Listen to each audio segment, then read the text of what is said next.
Договорот за името меѓу Скопје и Атина нема да ги загрози економските перспективи на Македонија, соопшти интернационалната агенција Стандард и Пурс, која пред 2 месеца го потврди кредитниот рейтинг на Македонија на ББ- со стабилен изглед.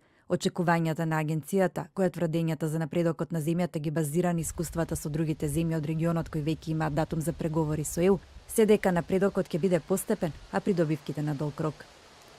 Оценката е отсликување на балансот помеѓу ризикот што го носи брзото зголемување на јавниот долг и внатрешната политичка несигурност, што се предвидува во следните 12 месеци од една страна и поволните економски изгледи од друга страна. Но според агенцијата сите ова ќе зависи од промената на амандманите на Уставот на Македонија, како и ратификацијата на договорот од страна на двата парламента, што треба да се случи во наредните неколку месеци. За дел од економските аналитичари, поволната оценка е повеќе политичка отколку економска.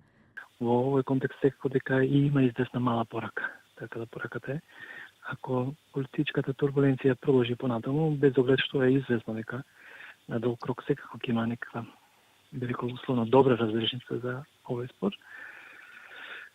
тоа ќе значи дека се уште нема да има изгледи за брз економски развој. Ова порака во таков контекст читам, значи има мешана субстанца политичко-економска би рекол.